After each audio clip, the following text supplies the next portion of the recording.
തിരുവനന്തപുരം കല്ലറ മരുതമൺ ജംഗ്ഷനിൽ സ്വകാര്യ ബസ്സിൽ നിന്ന് റോഡിലേക്ക് തെറിച്ച് വീണ് വയോധികയ്ക്ക് പരിക്ക്. പാലോട് സ്വദേശി ശൈലജയ്ക്കാണ് പരിക്കേറ്റത്. കഴിഞ്ഞ ദിവസം വൈകുന്നേരമായിരുന്നു അപകടം. ബസ്സിന്റെ പിൻവശത്തെ വാതിൽ നിന്നാണ് വൃദ്ധ റോഡിലേക്ക് തെറിച്ച് വീണത്. അപകട സമയത്ത് ബസ്സിന്റെ പിൻവാതിൽ അടച്ചിരുന്നില്ല. അപകടത്തിന്റെ CCTV ദൃശ്യങ്ങൾ ജനം TVക്ക് ലഭിച്ചു.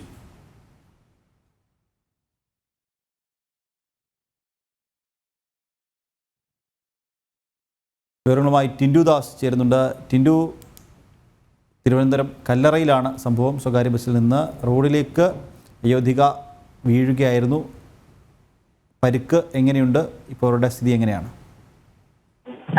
ഇന്നലെ വൈകുന്നേരമാണ് സംഭവം ഉണ്ടാകുന്നത്. കല്ലറയിൽ നിന്നും പാലോടേക്ക് പോകുന്ന സ്വകാര്യ ബസ്സിൽ നിന്നുമാണ് ഈ വൃദ്ധ തെറിച്ച വീണത്. നമുക്ക് ആ ദൃശ്യങ്ങൾ കാണാൻ സാധിക്കും. മരുതൻകുഴി ജംഗ്ഷനിൽ വെച്ച് കൊടിയ വളവാണ്. ഈ വിളവിലേക്ക് പ്രൈവറ്റ് ബസ് അമിത വേഗതയിൽ വരികയായിരുന്നു.